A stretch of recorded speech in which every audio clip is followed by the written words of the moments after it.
Kami mengucap syukur Bapa saat pagi hari ini. Satu hal yang kami mau adalah memuliakan Engkau, meninggikan Engkau Tuhan. Kami memuji dan menyembah-Mu. Karena kami ingin mendengarkan isi hati-Mu Bapa.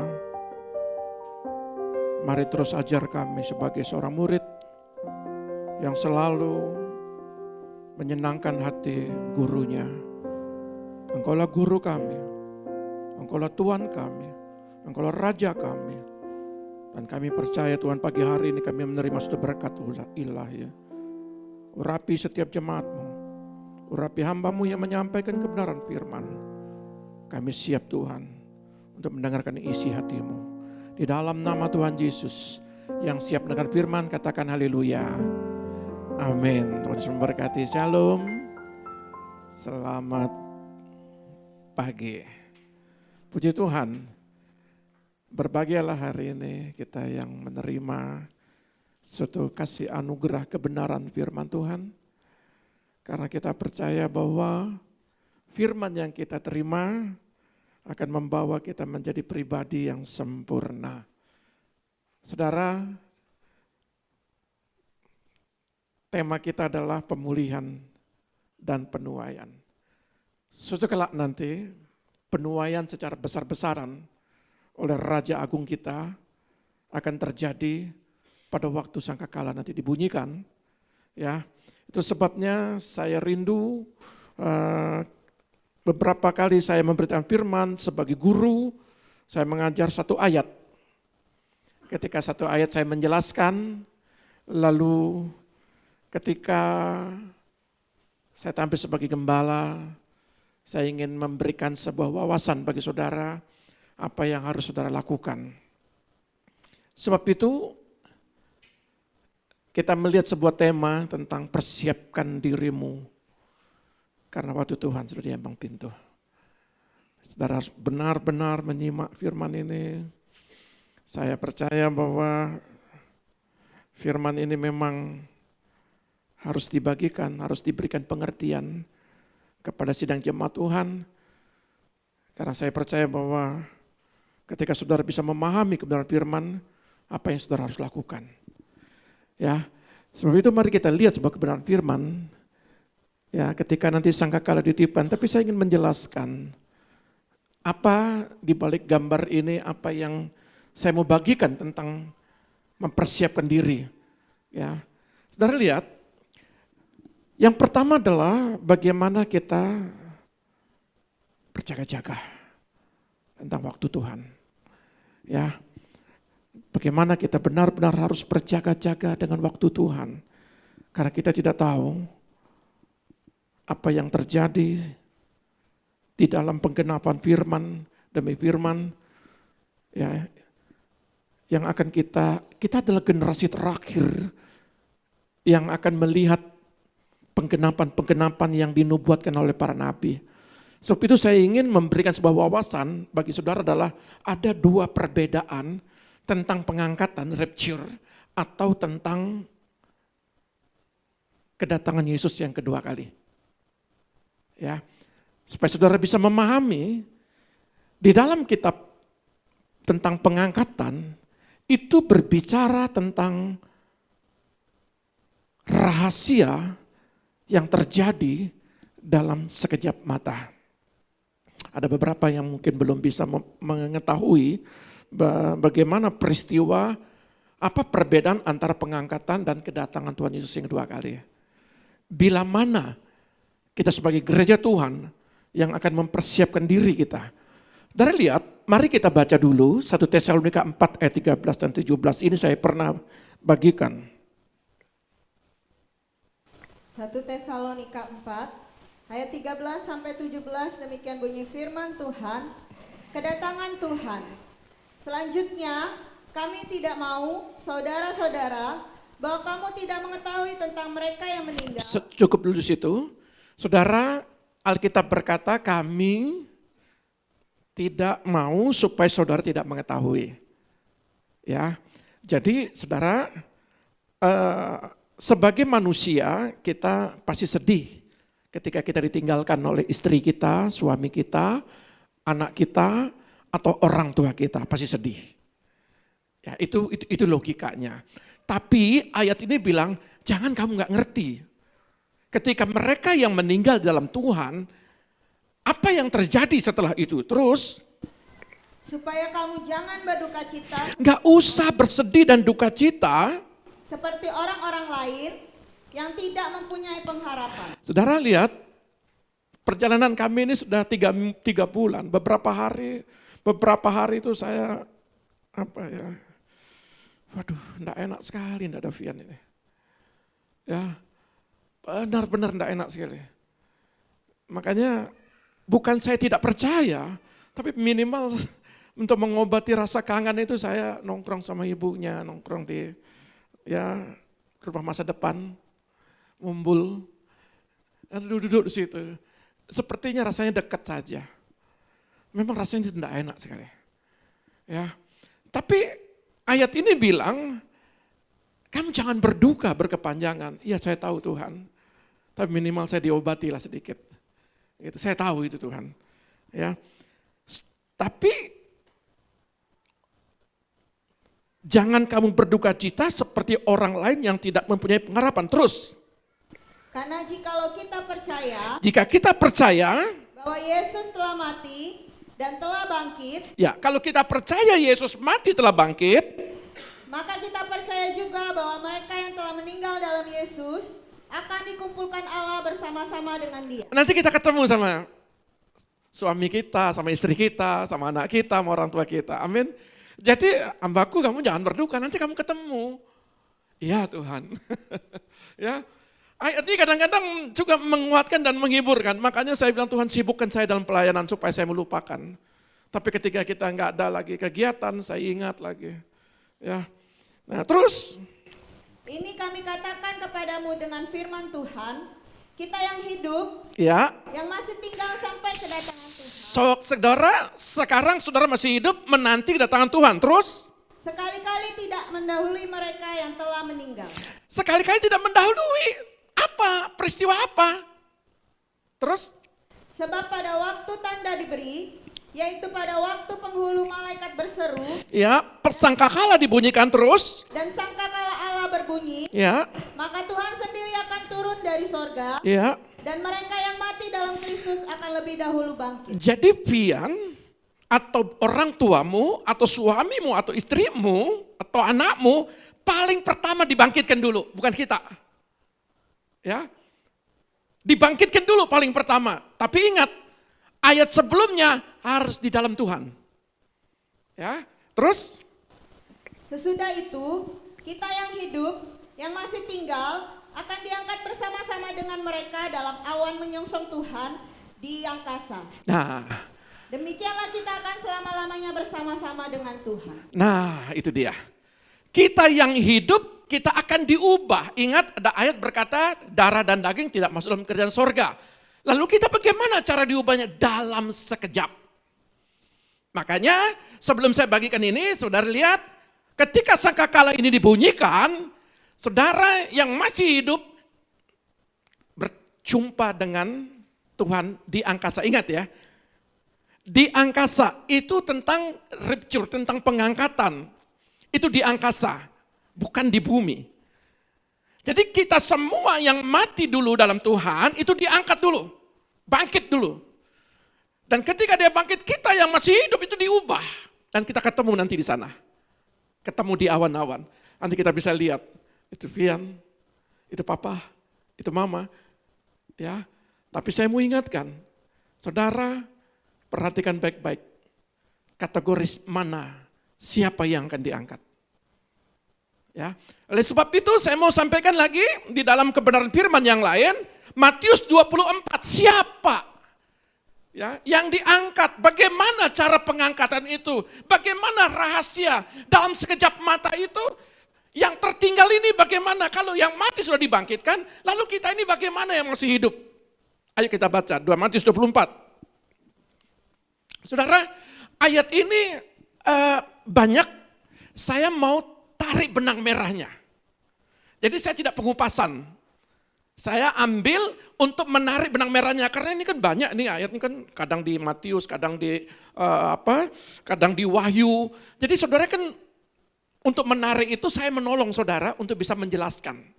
Jadi ini ada satu kaitan dengan yang lain. Matius 24. Matius 24 ayat 30. Pada waktu itu akan tampak tanda anak manusia di langit. Ya, anak manusia ada di langit terus. Dan semua bangsa di bumi akan meratap.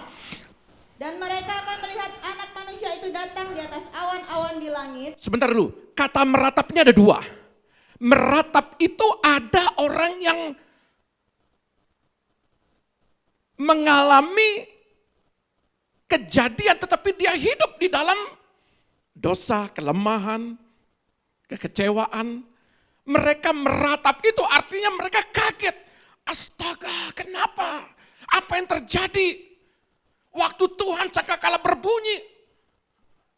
Ketika dia menyesal, kata meratap itu menangis dengan amat sangat. Itu kata meratap. Nah terus. Dengan segala kekuasaan dan kemuliaannya. Ya. Dan ia akan menyuruh keluar malaikat-malaikatnya dengan meniup sangkakala yang dahsyat bunyinya. Dan mereka akan mengumpulkan orang-orang pilihannya. Dia mengumpulkan orang-orang pilihannya, yaitu kita yang masih hidup. Dari keempat penjuru bumi, dari ujung langit yang satu ke ujung langit yang lain. Dari benua ke benua, dari pulau ke pulau, dari bangsa ke bangsa, itu semua nanti pada waktu sangkakala dibunyikan. Termasuk yang kalau hari ini sangkakala dibunyikan. Yang di sini, yang setia, yang taat, yang takut akan Tuhan. Dan orang-orang yang di seberang lain, yang beribadah yang sama. Makanya kalau hari ini sangkakala berbunyi, masih berantem, repot. Kecewa karena begini begitu, sudah saya nggak mau ke gereja. Aduh, kalau sangkakala kita tahu itu enggak apa-apa. Kalau kita nggak tahu, dalam hati yang penuh belum dipulihkan, ini kan repot juga. Maka ayat ini bilang apa? Tariklah pelajaran dari perumpamaan tentang pohon ara. Perhatikan pelajarannya apa? Tanda dari semua itu apa yang terjadi? Apa sih tandanya? Apa katanya? Apabila ranting-rantingnya melembut Ya. dan mulai bertunas, kamu tahu bahwa musim panas sudah dekat. Waktu musim panas. Ini berbicara Israel. Israel ketika dia merdeka, sesungguhnya kita sudah dapat tanda. Kata ranting-ranting sudah mulai bertunas. Artinya suatu bangsa yang tidak punya negara dan tidak punya tanah. Dia terasingkan, begitu dia kembali dan dia merdeka. Sesungguhnya ini warning buat kita. Masalah dia punya negara, merdeka atau tidak itu bukan urusan kita. Kita bangsa Indonesia. Ya. Tetapi dari peristiwa itu bagi kita ini pertanda bahwa waktunya sudah singkat. Berbicara tentang Israel merdeka ini sebenarnya pertanda bagi kita untuk siap-siap. Ya. Apa? Lanjut. Demikian juga, jika kamu melihat semuanya ini, ketahuilah bahwa waktunya sudah dekat, sudah di ambang pintu. Sudah di ambang pintu. Terus. Aku berkata kepadamu, sesungguhnya angkatan ini tidak akan berlalu sebelum semuanya ini terjadi. Langit dan bumi akan berlalu, tetapi perkataanku tidak akan berlalu. Ya, terus. Ayat 39b. Ayat 39b. Demikian pula lah halnya kelak pada kedatangan anak manusia. Ya, perhatikan. Ketika kedatangan anak manusia datang nanti di awan-awan, terus.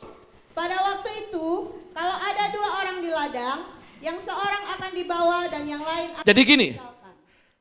Ada suami istri kerja. Ada dua orang bekerja. Yang dua-duanya di ladang. Yang satu dia apa katakan? Diangkat. Yang satu ditinggal. Terus. Kalau ada dua orang perempuan sedang memutar batu kilangan. Ya, orang bekerja. Terus. Yang seorang akan dibawa dan yang lain akan ditinggalkan. Terus. Karena itu berjaga-jagalah. Berjaga-jagalah. Sebab kamu tidak tahu pada hari mana Tuhanmu datang. Iya. Tetapi ketahuilah ini, Jika tuan rumah tahu pada waktu mana pada malam hari pencuri akan datang, sudahlah pasti ia berjaga-jaga dan tidak akan membiarkan rumahnya dibongkar. Sebab itu, hendaklah kamu juga siap sedia, karena Anak Manusia datang pada saat yang tidak kamu duga. Saudara lihat, ketika ayat ini juga berkata, ketika kita tidur, yang satu diangkat, yang satu ditinggal. Pertanyaannya adalah, siapa yang diangkat, siapa yang ditinggal?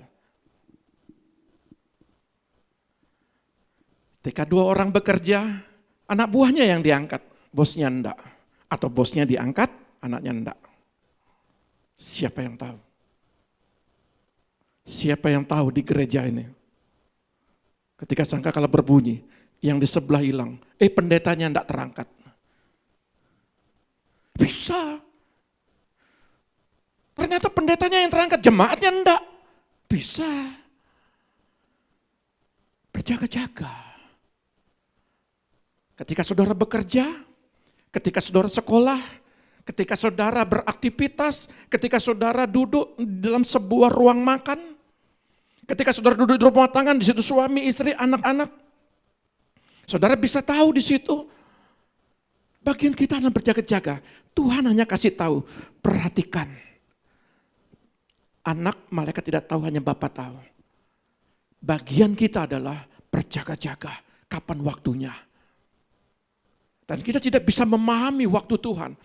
Tapi ayat ini kita bisa dikasih pertanda. Pada waktu pohon ini sudah bertunas, bahkan dia berbuah, itu waktunya sudah singkat, sudah di ambang pintu. Jadi selama Israel tidak merdeka, berarti waktunya belum. Kita lihat dari ayat ini. Sekali lagi, saya tidak berbicara politik. Saya tidak berbicara Israel mau merdeka, itu bukan urusan kita. Tapi ketika dia memiliki suatu tempat atau merdeka, berarti bagi kita, anak-anak Tuhan, ini waktunya sudah di ambang pintu. Nah, berbeda dengan kedatangan Kristus kedua. Diketahui banyak orang. Kalau di dalam Kisah 1 ayat 9-12, perhatikan lagi. Jadi ada perbedaan antara pengangkatan dengan kedatangan Yesus yang kedua. Yang kedua bilang apa? Kisah 1. Kisah Para Rasul 1 ayat 9-12. Sesudah ia mengatakan demikian, terangkatlah ia disaksikan oleh mereka, dan awan menutupnya dari pandangan mereka. Ya.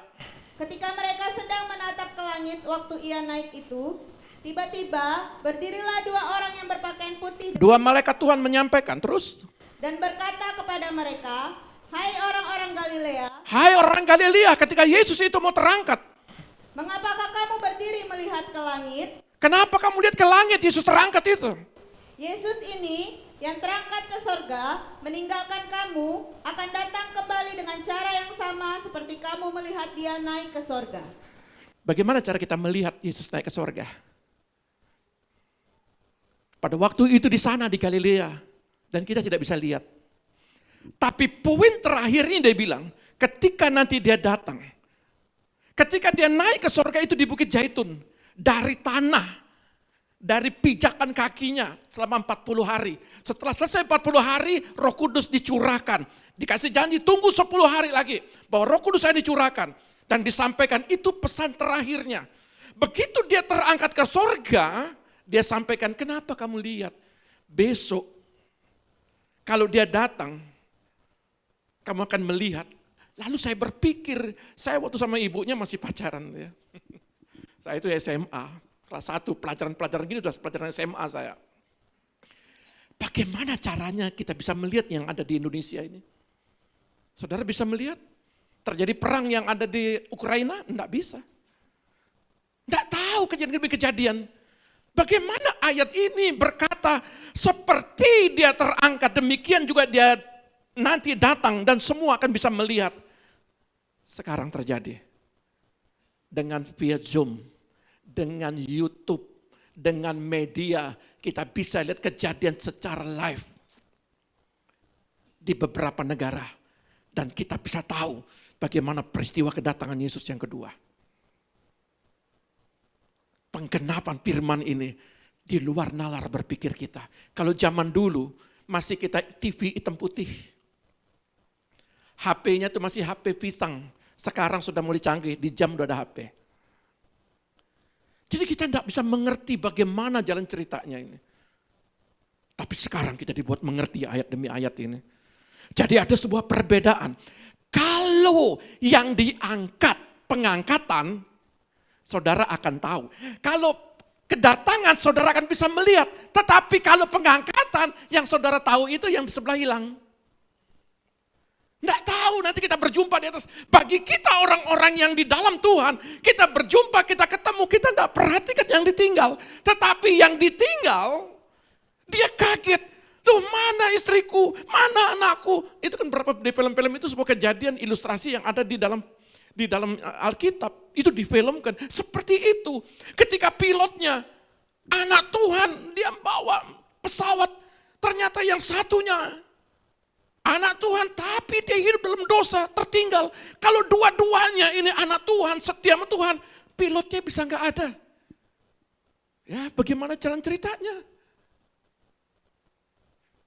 Tiba-tiba saudara naik mobil, saya naik mobil berlima. Saya berharap dari antara 5 ada 2. Saya sama ibunya diangkat, yang 3 di belakang bagaimana? Kalau diangkat puji Tuhan, kalau tidak diangkat, siapa yang bawa mobilnya? Nabrak sana, nabrak sini.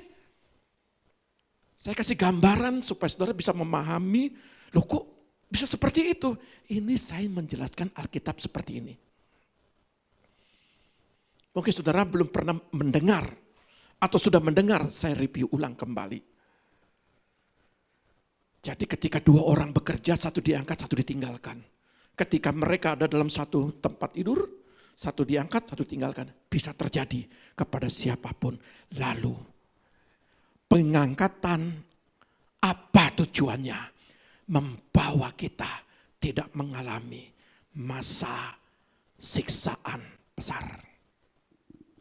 Itu tujuannya. Di mana ayatnya, Pak? Ayo kita belajar ayatnya. Peristiwa pengangkatan adalah peristiwa kita dipindahkan dari bumi untuk tidak mengalami masa kesulitan besar.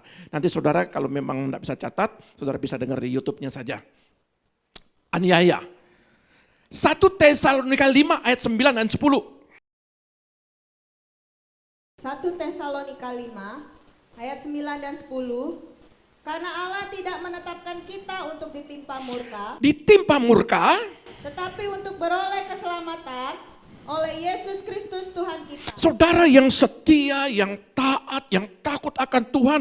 Tuhan tidak mau penderitaan saudara karena memikul salib Kristus. Lalu saudara juga akan mengalami suatu malapetaka, siksaan besar. Allah tidak mau. Allah ingin melindungi kita. Allah ingin memindahkan kita. Menghindarkan kita dari masalah aneh besar ini. Terus? Yang sudah mati untuk kita. Dia mati untuk kita. Terus? Supaya entah kita berjaga-jaga, entah kita tidur, kita hidup bersama-sama dengan Dia. Pada saat kita berjaga-jaga, saat kita berdoa, pada saat kita tidur, minimal saat kita tidur, bukan rohnya tertidur. Artinya, ketika dia tidak tertidur, tetapi dia tidak, rohnya tertidur, tubuhnya tertidur, tetapi rohnya tidak tertidur, artinya tidak hidup di dalam dosa. Maka dia akan mengalami, sekalipun dia tertidur. Makanya saya berharap begini, saudara, setiap malam kalau engkau sebelum tidur berdoalah, mintalah pengampunan.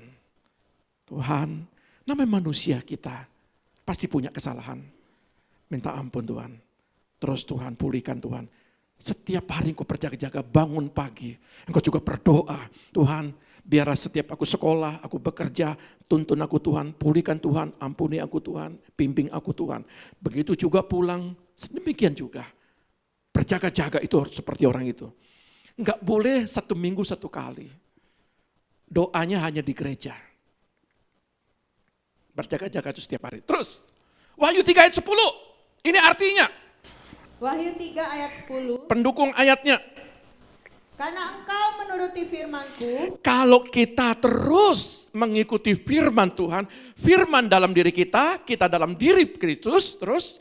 Untuk tekun menantikan aku, maka aku pun akan melindungi engkau dari hari pencobaan yang akan datang atas seluruh dunia untuk mencobai mereka yang diam di bumi. Tujuan pengangkatan ini supaya kita tidak mengalami masa kesulitan besar itu. Saya belum jelaskan kesulitan besarnya apa. Tetapi ayat ini membawa kita untuk tidak masuk di dalam kesukaran besar itu. Tuhan mau, karena kita tetap setia sama Tuhan. Sampai hari ini saudara setia sama Tuhan. Dan Tuhan akan melindungi saudara. Amin. Enak kok, diberkati Tuhan, hidup dalam berkat, dilindungi Tuhan. Double saudara dapat. Ya, enak. Ikut Tuhan itu enak. Siapa bilangan orang yang mengalami pengangkatan? Ya, Matius 24 ayat 45. Mari kita lihat. Matius 24 ayat 45, perumpamaan tentang hamba yang setia dan hamba yang jahat. Siapakah hamba yang setia dan bijaksana yang diangkat oleh tuannya atas orang-orangnya untuk memberikan mereka makanan pada waktunya? Saudara lihat 45 itu ya. Kita baca dalam terjemahan lain. Dalam firman ada yang hidup berkata begini, apakah kalian hamba Tuhan yang bijaksana dan setia? Ini semua hamba Tuhan. Hamba Tuhan, kalau saya pendeta itu hanya pemberian. Ya, dari sinode, pemberian. Tapi ini semua hamba-hamba Allah. Ya, anak-anak Tuhan itu semua hamba-hamba Allah. Yang bijaksana dan setia. Apa arti bijaksana? Saya bekerja, jadi jangan bilang begini, karena Tuhan mau datang saya tidak perlu bekerja, itu enggak bijaksana. Tetap saudara bekerja, tetap saudara melakukan aktivitas, apapun yang saudara lakukan, lakukan itu. Bijaksananya adalah di tengah kesibukan saudara, mana waktu Tuhan, mana waktu untuk bekerja. Di tengah aktivitas saudara, ketika saudara sudah merasa sudah hidup dijawab Tuhan, ditolong Tuhan, ayo belajar kau bijaksana, setia. Tuhan tuh cari orang setia itu sulit.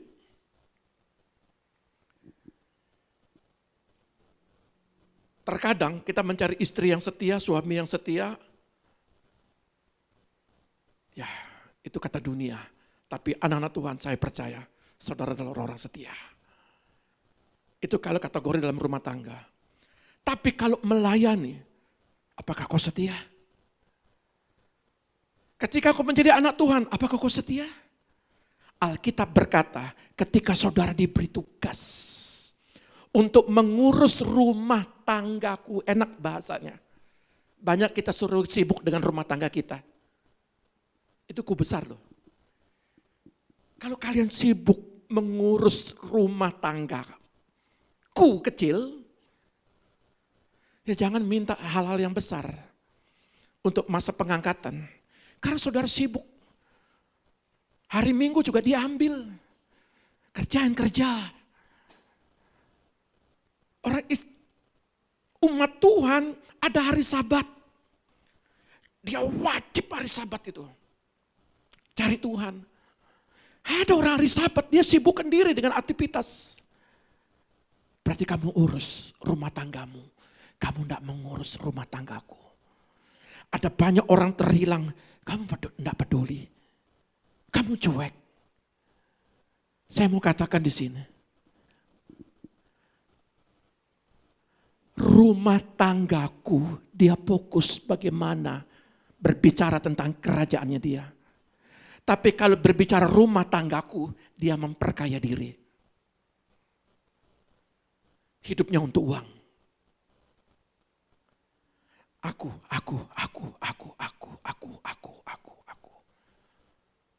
Tapi dia tidak fokus untuk rumah tangga Tuhan.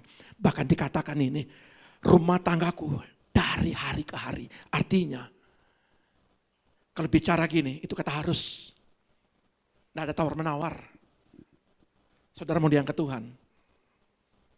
Maka kata harus itu mutlak. Tuhan kan mengerti hati saya, betul.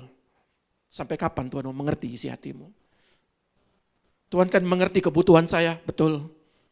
Sampai kapan kau mengerti kebutuhanku? Walaupun dia kaya, walaupun dia nggak perlu duit kita. Dia nggak perlu apa fasilitas kita. Tapi dia mau mengajarkan kita. Ayo perhatikan rumah tanggaku. Jiwa-jiwa. Perhatikan itu. Setia dalam hal kecil. Tunggu Pak, saya punya apartemen 30, baru saya setia. Kelewatan. Udah lewat gitu. Sama Tuhan tuh udah lewat itu. Ya, saudara mau beli bintang, 1 bintang saja. Bisa saudara beli? Enggak bisa. Bintang jatuh, gratis saudara nonton.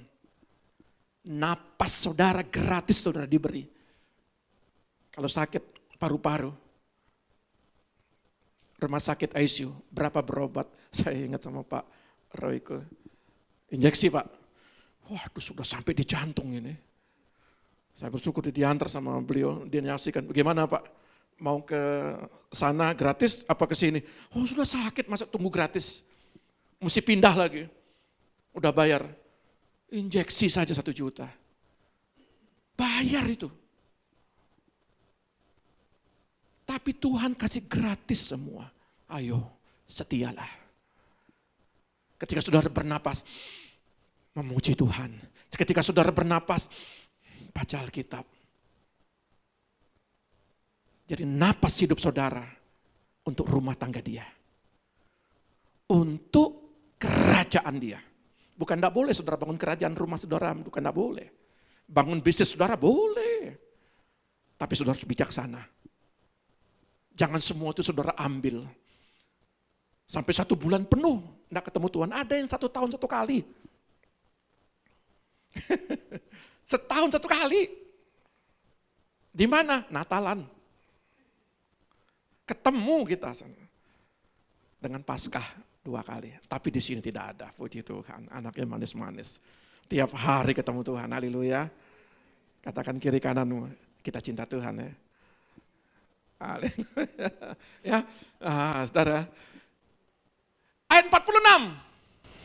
Ayat 46. Berbahagialah hamba yang didapati tuannya melakukan tugasnya itu ketika tuannya itu datang. Kalian harus lakukan tugas ini. Nah, ada pilihan, gembala-gembala area, bukan tugas sebagai gembala area saja. Yang di area-area masing-masing. Apa yang saudara mesti lakukan? Saudara, lakukan apa yang sudah dipercayakan kepada Tuhan. Kalau kau sebagai suami, lakukan seperti suami. Sebagai imam untuk istri dan anak-anakmu. Kalau kau lakukan sebagai istri, apa yang kau lakukan sebagai istri? Jadilah ibu rumah tangga yang baik. Bukan cuap-cuap. Nembak istri suami itu pakai M16. Tapi di sini tidak ada lagi. Paling senang kalau bilang tidak ada. Ya.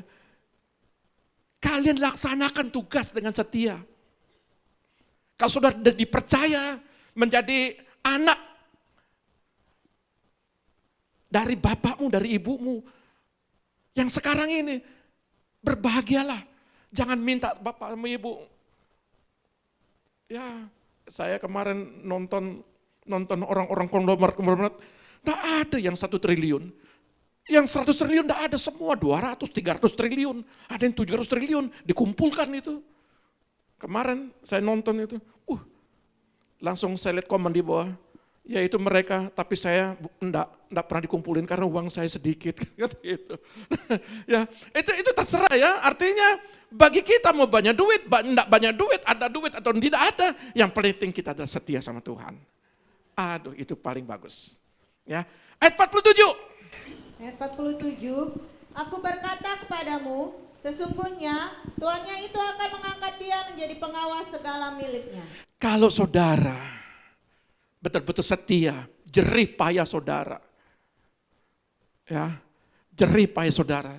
Saudara lakukan itu, saudara akan diberikan kunci kerajaan surga. Pada waktu sangkakala nanti dibunyikan, akan kuberikan itu. Untuk apa? Untuk memiliki di mana Yesus berada, di situ kita berada.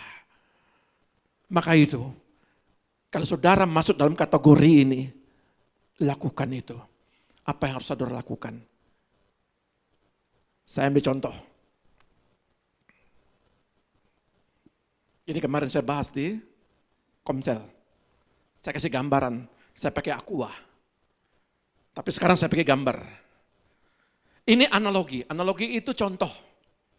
Walaupun kita nanti tidak pakai lagi ini, karena ini orang Israel punya, kita nggak perlu ini. Karena Yesus Kristus tirainya sudah dirobek, kita datang kepada Yesus, enggak pakai perantara para imam lagi. Tapi ini adalah analogi sebagai contoh. Enggak apa-apa kalau sebagai contoh. Saudara lihat, kalau kita lihat di bawah ini, saya enggak dari bawah dulu, dari dalam dulu. Itu kan tabut Allah, kehadiran Tuhan.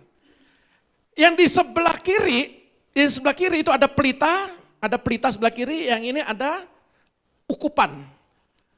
Itu berbicara pujian penyembahan setiap hari. Engkau memuji Tuhan. Naik motorkah, naik mobilkah, bekerjakah, engkau memuji Tuhan. Memuji Tuhan, itu setiap hari engkau lakukan itu. Kalau engkau mengurus rumah tangga dalam kategori mengurus rumah tangga Allah setiap hari, artinya engkau memuji Tuhan setiap hari. Yang sebelah kiri ini pelita. Pelita, sebelah kiri pelita, dari lihat pelita itu enggak boleh padam. Setiap malam itu harus dijaga sampai pagi. Imam harus menjaga pelita ini. Ini imam.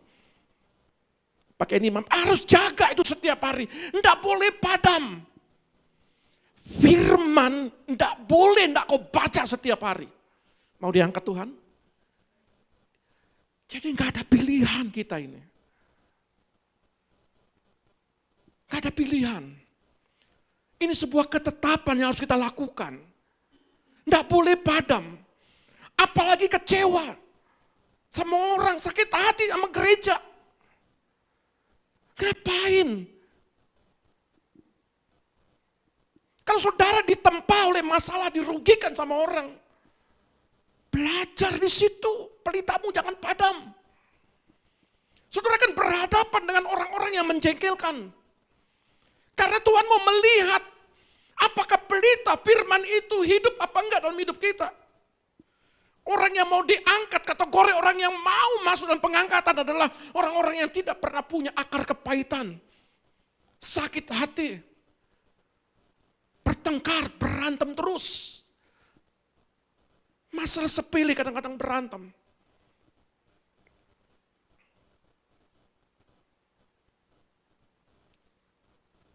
Meja roti sebelah kanan. Saya kasih gambarnya meja roti. 12 susun roti, 6 kiri, 6 kanan, itu berbicara firman. Anggur berbicara perjamuan kudus. Jangan sampai enggak ikut perjamuan kudus. Karena itu yang menyucikan kita. Setiap hari bulan pertama ada perjamuan kudus. Apapun itu, ikutin perjamuan kudus. Karena itu memang harus buat ketetapan. 6 susun 6, makanya dalam Alkitab ini 6. Artinya apa? Perjanjian baru dan perjanjian lama. Itu menjadi gaya hidup kita, apa yang dikatakan dalam firman. Bahkan untuk menyediakan para imam itu hari Sabat, jadi hari Jumat dia masak. Makanya orang Israel hari Jumat masak, Sabtu enggak. Enggak bekerja, enggak beraktivitas. Sabat kita apa? Minggu. Enggak beraktivitas kita. Minggu itu terus untuk mencari Tuhan. Supaya ada makanan dalam 1 minggu. Nanti Sabat kemudian ganti lagi, enggak boleh basi. Kalau ada sisa 2 atau 3 buang, ganti baru. Artinya firman itu terus menjadi gaya hidup setiap hari. Kalau kita dapat minggu, dibaca, jangan tunggu Komsel baru baca. Baca. Pendeta sudah sampai jam 3, jam 2 pagi ke tadi pagi. Saya setiap hari itu jam 2, jam 3 bangun, siapkan materi. Bukan hari Minggu, hampir setiap hari saya duduk berdoa. Tuhan, kemarin saya tidak ikut doa karena makan ini memang kadang-kadang keterlaluan. Salah makan lagi nih. Tapi tidak bisa, Tuhan besok minggu saya harus khotbah Tuhan. Akhirnya saya bisa jalan. Ya, saya sudah mikir, mau bilang sama ibunya, nanti kalau pas doa supaya jemaat tutup mata, baru saya boleh naik. Saya lupa ngomong, ternyata saya sudah sehat. Ya, jadi setiap hari harus dapat porsi makanan. Lalu ini kolam basuhan, saya kasih gambar, kolam pembasuhan, baptis. Baptis ini juga berbicara kalau mereka masuk ke dalam ruang kudus, ini ruang kudus, itu ruang maha kudus, masuk ke sini harus ada kolam basuhan ini. Cuci, makanya Bapa kami itu diajar, Yesus mengajar doa Bapa kami. Bapa kami di sorga, dikuduskan namamu, datanglah kerajaanmu, jadilah kehendakmu di bumi seperti di sorga. Berilah kami pada hari ini makan secukupnya dan ampunilah kami kepada orang yang bersalah. Jadi setiap hari minta pengampunan. Jangan kita menyimpan sakit hati setiap hari. Minta ampun orang yang bersalah kepada kita atau kita menyalahkan orang lain. Minta ampun. Ini kolam basuhan setia. Setiap hari. Lalu korban mini bakaran. Ini dia. Setiap hari ada korban bakaran. Dalam hidup kita. Walaupun ini ada aturannya 1 tahun 1 kali. Tapi kita mau ketika kita berhadapan dengan Tuhan. Ini berbicara. Bagaimana kita memberikan persembahan yang terbaik kepada Tuhan. Hidupmu.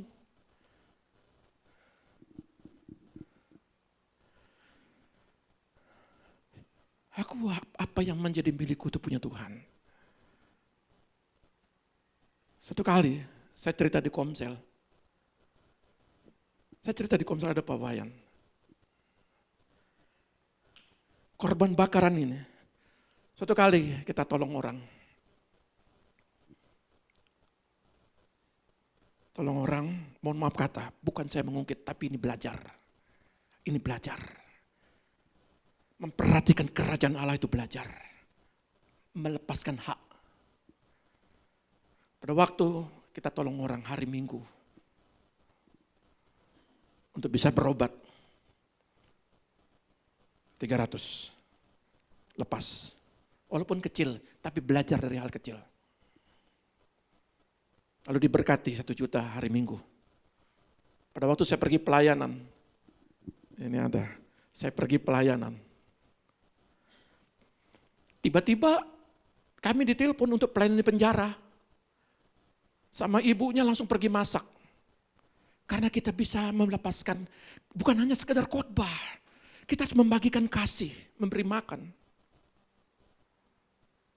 Beri makan bagi orang penjara, 125 orang. Kita malam masak, jam 10 ke pasar, pagi ibunya masak. Akhirnya besok kita bagikan. Jadi, kalau kita memberikan korban bakar itu aplikasi, bukan tunggu, lakukan. Habis. Ketika kami berangkat ke keluar kota, ternyata 2 kali lipat kami diberkati. Tadi berkati, kami kirim lagi. Untuk pembicara kemarin ada di sini. Korban bakaran. Jangan pernah hitung-hitung sama Tuhan. Itu bangsa Israel lakukan. Makanya rumah tanggaku ada banyak orang yang menderita. Ada banyak dalam orang kekurangan. Tapi kita sibuk dengan rumah tangga kita.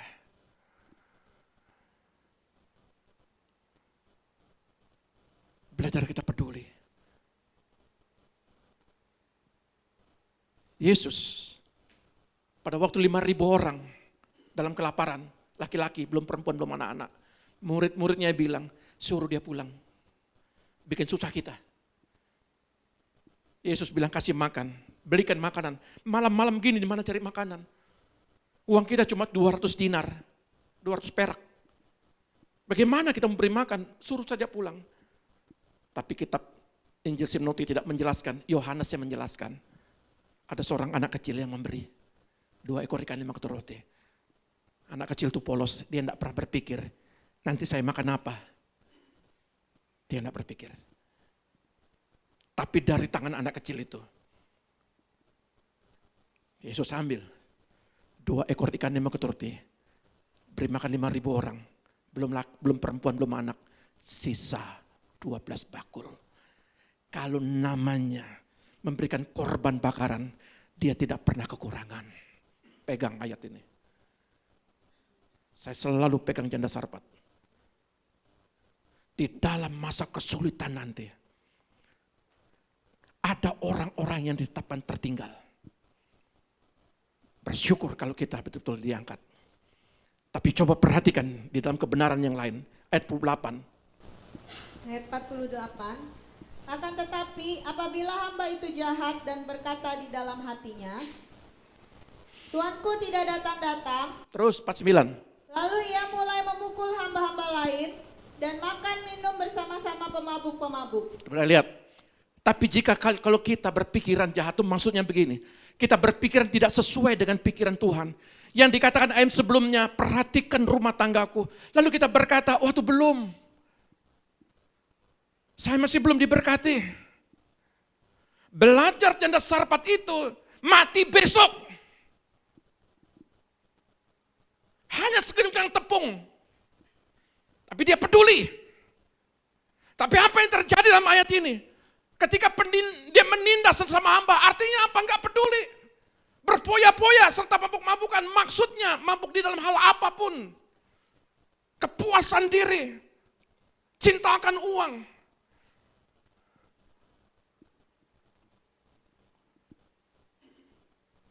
Menindas sama hamba, saling menjelekkan, saling menjatuhkan, saling melihat kekurangan. Ayat 50. Ayat 50. Maka Tuhan hamba itu akan datang pada hari yang tidak disangkakannya dan pada saat yang tidak diketahuinya. Saudara tidak akan pernah tahu. Ketika saudara memperhatikan kerajaannya, dengan saudara mementingkan diri sendiri, sangkakala berbunyi. Di situ udah katanya ratapan, meratap. Menyesal saya Tuhan, kenapa Tuhan? Kenapa Pak Yakub tidak kasih tahu, sudah berkali-kali aku khotbah. Berapa kali saya bicara tentang firman Tuhan. Tapi karena kita selalu masih mementingkan diri sendiri. Ego kita, merasa diri kita benar. Tidak mau disalahkan. Berkali-kali saya nyampaikan. Ingat Nuh, sampai 120 tahun.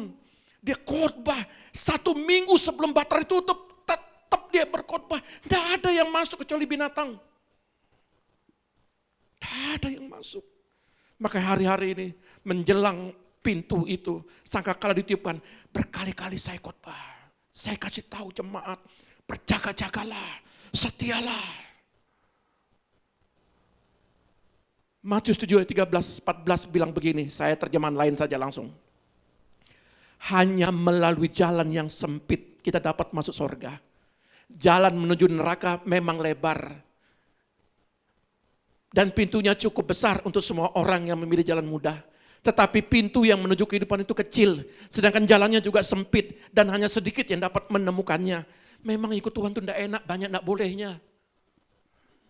Tidak boleh begini, tidak boleh begitu, tidak boleh berbohong, tidak boleh sakit hati. Tidak boleh, tidak boleh, tidak boleh, tidak boleh. Makanya saya kasih ayatnya. Kalau boleh, boleh, boleh, boleh. Hidup bersama boleh, boleh. Udah lihat, memang gak enak. Berdoa, baca firman setiap hari, berdoa. Memang itu gak enak, bayar harga. Setiap saya bangun pagi, saya selalu duduk berdoa dulu.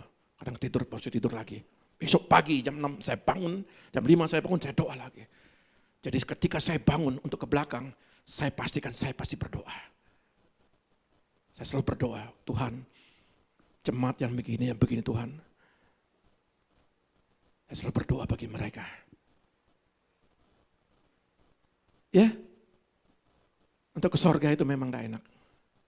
Banyak tidak bolehnya. Makanya ada ayat bilang begini, berbahagialah saudara yang kaya diberkati Tuhan. Tapi ada ayat bilang begini, lebih gampang, onta, terus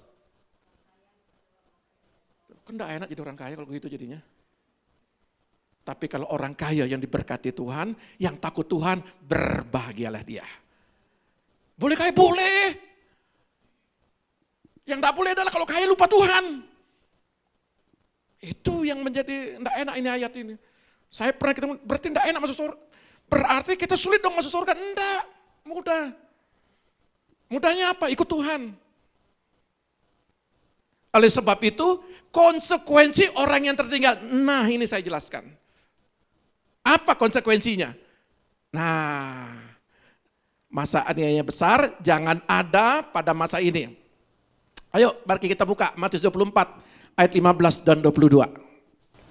Matius 24 ayat 15 sampai 22. Siksaan yang berat dan Mesias-Mesias palsu. Jadi, apabila kamu melihat pembinasa keji berdiri di tempat kudus, menurut firman yang disampaikan oleh Nabi Daniel. Saya tidak jelaskan Nabi Daniel, nanti lain lagi ceritanya. Terus. Para pembaca hendaklah memperhatikannya. Perhatikan baik-baik. Maka orang-orang yang di Yudea haruslah melarikan diri ke pegunungan. Ya. Orang yang sedang di peranginan di atas rumah. 45-46 dulu. 45 dalam terjemahan lain dikatakan, saya Matius minta kepada orang yang membacakan buku ini kepada orang lain. Tolong jelaskan nubuatan Daniel itu kepada pendengar. Yesus melanjutkan pengajaran. Pada waktu di bukit, Matius bertanya, tolong jelaskan. Bagaimana masalah aniaya besar orang yang tertinggal itu. Yang bekerja, satu pribadi yang tidur, dua pribadi, satu diangkat, satu tertinggal. Bagaimana ceritanya yang ditinggal itu? Maka di ayat 16 bilang, pada waktu kalian melihat bencana itu, orang-orang yang ada di Yerusalem dan provinsi Yudea harus melarikan diri ke gunung-gunung. Jadi nggak ada artinya punya rumah.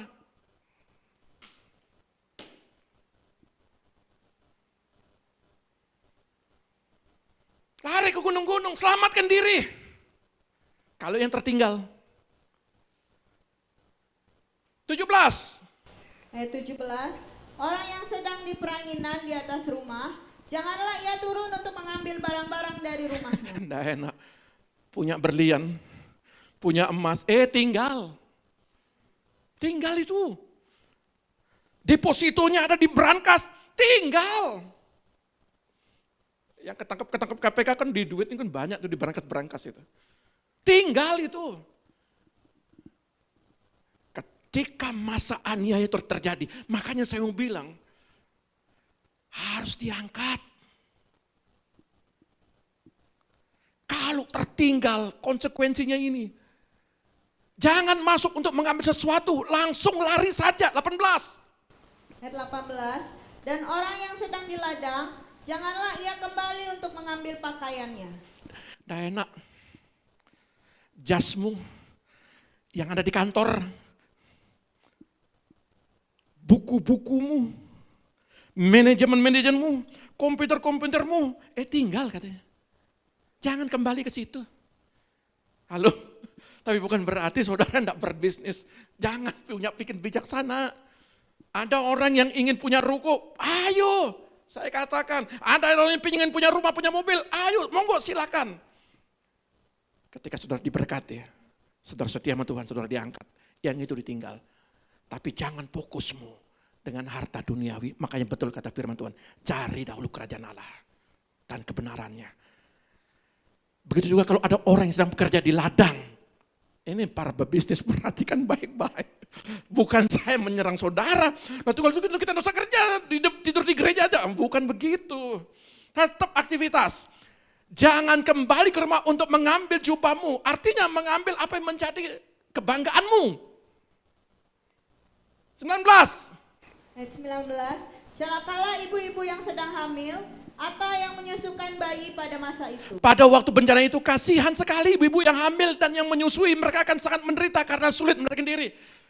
Berbagilah hidup sendiri.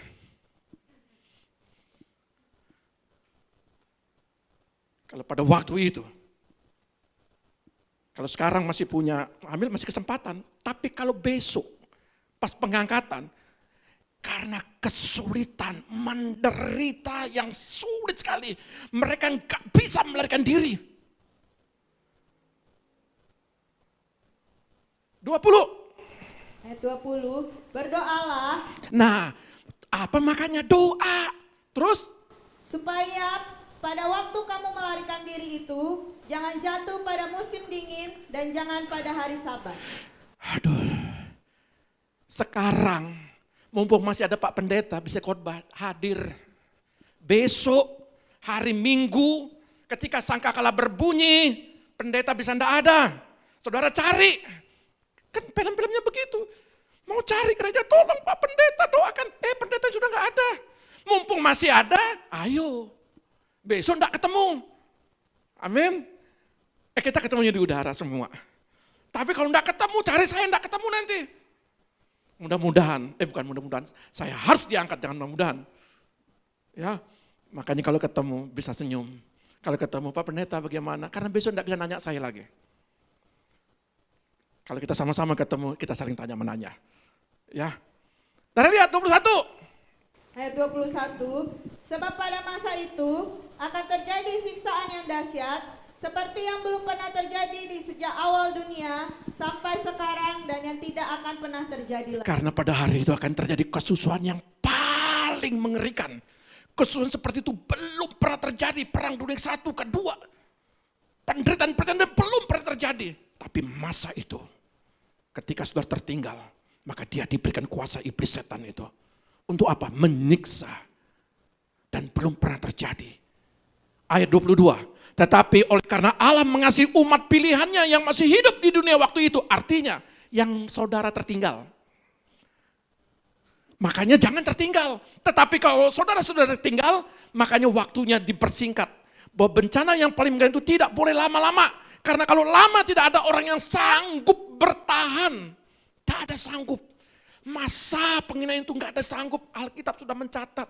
Makanya kalau hari ini bisa berdoa, hari ini bisa ke gereja, hari ini bisa berbicara firman, hari ini mau dipulihkan, lakukan itu. Kalau sudah tertinggal, itu sulit sekali kata firman. Mau pilih yang mana, saya kembalikan kepada saudara. Lalu, Wahyu 13 ayat 16, ayat terakhir kita. Wahyu 13 ayat 16 sampai 18. Dan ia menyebabkan sehingga kepada semua orang kecil atau besar, Kecil besar, kaya atau miskin, semua. merdeka atau hamba, Mau merdeka, mau anak Tuhan atau bukan anak Tuhan.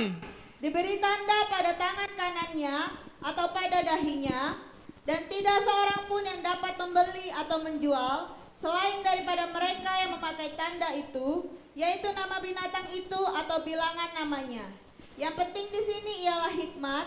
Barang siapa yang bijaksana, baiklah ia menghitung bilangan binatang itu, karena bilangan itu adalah bilangan seorang manusia, dan bilangannya ialah 666. Tanpa tanda 666, makhluk itu akan nomor kode namanya, tidak seorang pun dapat memperoleh pekerjaan atau beli sesuatu.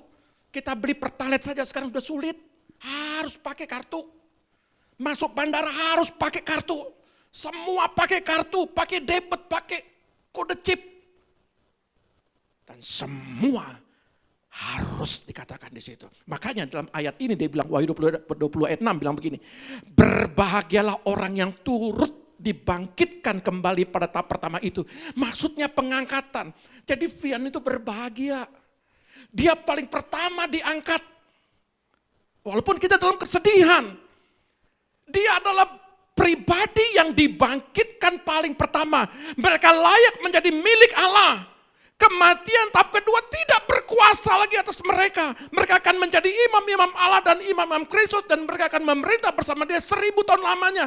Artinya pian dan kita yang hidup nanti diangkat, diubah, kita dipindahkan masuk 1000 tahun damai. Maka dari itu, Wahyu 20 ayat 13 dan 15, kematian apa sih? Ayat terakhir kita, 13-15. Wahyu 20 ayat 13 sampai 15. Maka laut menyerahkan orang-orang mati yang ada di dalamnya, dan maut dan kerajaan maut menyerahkan orang-orang mati yang ada di dalamnya, dan mereka dihakimi masing-masing menurut perbuatannya. Lalu maut dan kerajaan maut itu kerajaan neraka. Dilemparkan ke dalam lautan api. Itulah kematian Kematian kedua. Lautan api. Dan setiap orang yang tidak ditemukan namanya tertulis di dalam kitab kehidupan itu, ia dilemparkan ke dalam lautan api. Artinya, kalau saudara diangkat Tuhan dan orang yang mati, yang sebelum kita, dan kita yang sudah diangkat Tuhan, artinya kita masuk dalam kategori tidak dalam kematian kedua, karena menderita sekali. Hidup di dalam dunia antikris itu menderita sekali. Sudah dijelaskan. Orang yang bekerja, yang ibu-ibu yang hamil, dan semua yang punya aktivitas, punya ini tidak memiliki lagi pada saat-saat itu. Makanya dikatakan, mereka berbahagia orang-orang yang turut dibangkitkan kembali. Makanya pengangkatan itu mutlak. Kalau saudara mau diangkat, ayo perhatikan rumah tangga dia. Jadilah pelayan-pelayan Tuhan, menangkan jiwa, baca firman, itu rumah tangga Tuhan. Memuji dia, menyembah dia, lakukan segala aktivitas. Jangan kecewa, jangan marah, jangan berpoya-poya, jangan mementingkan diri sendiri, jangan suka bermusuhan sama orang lain, saling menjatuhkan. Enggak penting itu. Enggak enak kalau kita bermusuhan, saling merugikan, saling menghakimi, saling memfitnah. Sangkakala berbunyi. Dia berkata, wah terima kasih Tuhan. Semua yang dituduhkan kepada saya, praise the Lord Tuhan. Wih, sangkakala berbunyi dia diangkat. Tapi yang begini-begini, yang apalagi yang gosip-gosip. Tempatmu tuh gak ada. Halo? Masih ada yang gosip angkat tangan? Oh tidak ada lagi. Puji Tuhan. Tuhan Yesus memberkati kita. Jadi hari ini, mari jaga hidupmu.